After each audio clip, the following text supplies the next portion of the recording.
കാര്യങ്ങൾ ഉണ്ടായിക്കൊണ്ടിരിക്കുന്നു. ജ്ഞാനം നേടുക എന്നതിലുപരി ജ്ഞാനമുള്ളവരായി വളരുക എന്നതാണ് പ്രധാനം.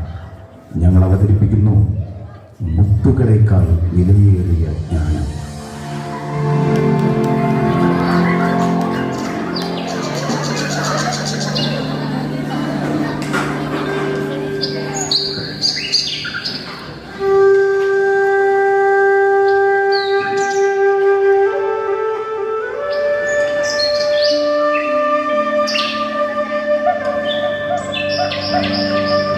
ചേട്ടന്മാരെ, ഞാനും കുറച്ചു നേരം അതിൽ ഞോണ്ടി കളിച്ചോട്ടെ.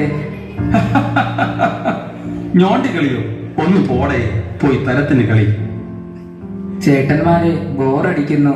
അല്ലെങ്കിൽ വന്ന് എന്നോടൊപ്പം ഗോലി കളിക്ക്. എടാ കൊച്ചനെ, വീട്ടിൽ പോയി ടിവിയില് ഡോറയും ടോമാൻ ചെറിയൊക്കെ നീ കണ്ട് രസിക്കും. അവന്റെ ഒരു ഗോലി കളി.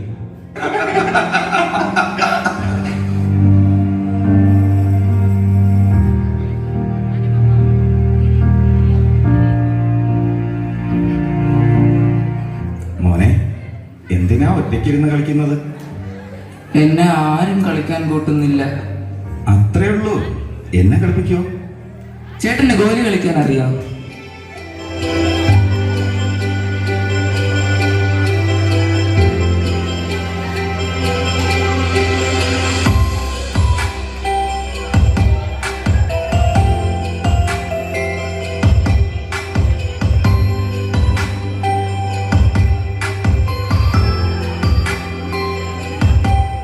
ഞാൻ ചേട്ടനെ തോപ്പിച്ചേ. സന്തോഷമായില്ലേ? ഇനി ഞാൻ പോട്ടെ. ചേട്ടാ, നാളെയും വരണേ, നമുക്ക് കളിക്കാം. ആ ചേട്ടന്മാരോട് കൂടെ ഉണ്ടോ? ഇല്ലടാ, അങ്ങനെ കൂട്ടുകൂടിയതിന്റെ പേരിൽ ഒരുപാട് അനുഭവിച്ചാണ് ഞാൻ. കള്ളം കള്ളം, ചേട്ടൻ നല്ല ചേട്ടനാ. നീ ആള് കൊള്ളാമല്ലോ. വാ, ഞാൻ എന്റെ കഥ നിന്നോട് പറയാം.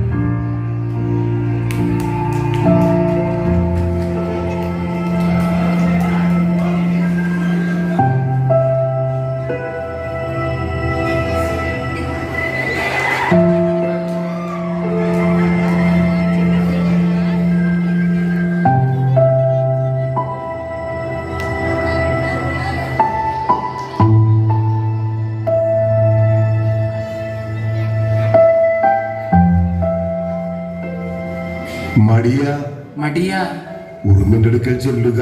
ഉറുമ്പിന്റെ അടുക്കൽ ചെല്ലുക. മോനെ, നീ വാക്യം പറഞ്ഞില്ലല്ലോ.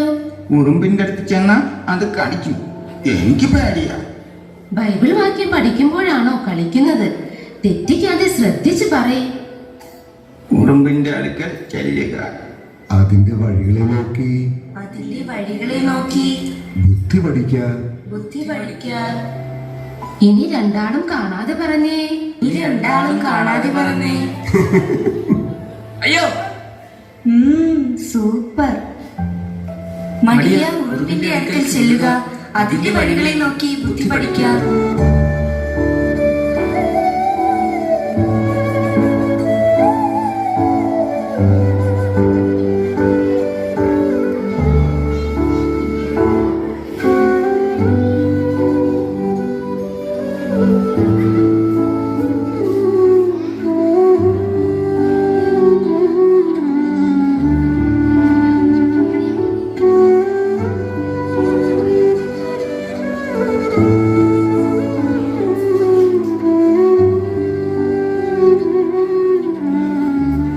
അതെനിക്ക് ഇഷ്ടപ്പെട്ടു ചേട്ടാ.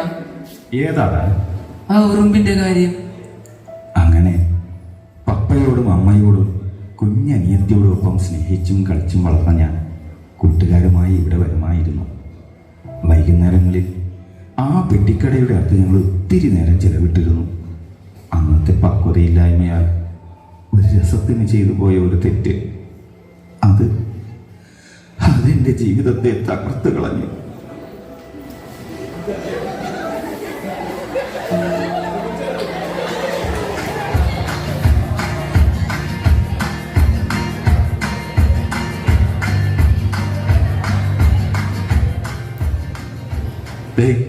ഇന്നൊരു മൂടില്ല. ഒരു സിനിമയ്ക്ക് പോയാലോ? അളിയ, എന്റെ പോക്കറ്റ് കാലിയ. No money, no cash, no cinema. അയ്യോ, ഞാനില്ല. വീട്ടിലറിഞ്ഞാൽ കൊല്ലും. ഇവിടെ വൈകുന്നേരങ്ങളിൽ വന്നിരിക്കുന്നത് പോലും അമ്മയ്ക്കും പപ്പയ്ക്കും ഇഷ്ടമല്ല. ഓ, നീ ഇപ്പോൾ കൈക്കുഞ്ഞാണല്ലോ. ആരാരോ അരിരോ അമ്മയുടെ മോൻ ആരാരോ ആരാരോ അരിരോ അമ്മയുടെ മോൻ ആരാരോ. നിങ്ങൾ എന്തു പറഞ്ഞാലും സിനിമയ്ക്ക് ഞാനില്ല. അപ്പൊ സിനിമ ക്യാൻസൽ. ഐഡിയ അളിയ, അങ്ങോട്ട് നോക്ക്. ഡേയ് കാര്യം പറ, അവിടെ ഞാനൊന്നും കാണുന്നില്ലല്ലോ. ഡേയ്, ആ പെട്ടി നോക്ക്. ഓ, ആ ലെറ്റർ ബോക്സ് ആണോ? നമുക്കുള്ള കത്താണെങ്കിൽ പോസ്റ്റ്മാൻ കുമാരപിള്ള സാറ് വീട്ടിലെത്തിക്കും. ഇതിങ്ങനെ ചമച്ചവനെ നമിക്കണം. തല്ലി പൊട്ടിക്കേ വഴിയുള്ളൂ. വേണ്ട, അതൊക്കെ പ്രശ്നമാണ്. വേണ്ടെങ്കിൽ വേണ്ട, തല്ലി പൊട്ടിക്കണ്ട. ഇതിനകത്തുള്ള കത്തുകളെല്ലാം നമുക്ക് ഇതിനകത്തിട്ട് തന്നെ കത്തിക്കാം.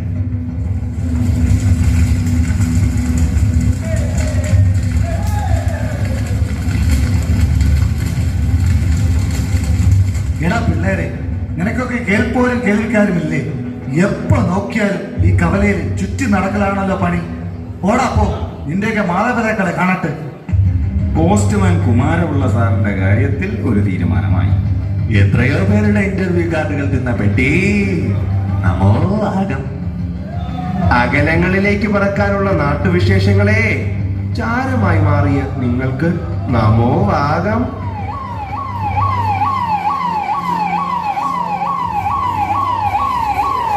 പുതുമുതൽ നശിപ്പിച്ചിട്ട് അവന്റെയൊക്കെ ആഘോഷം. കേരള ജീപ്പിൽ ബാക്കി നിർത്തച്ചുവടുകളൊക്കെ സ്റ്റേഷൻ ചെന്നിട്ടാവാം. മക്കള് വാ.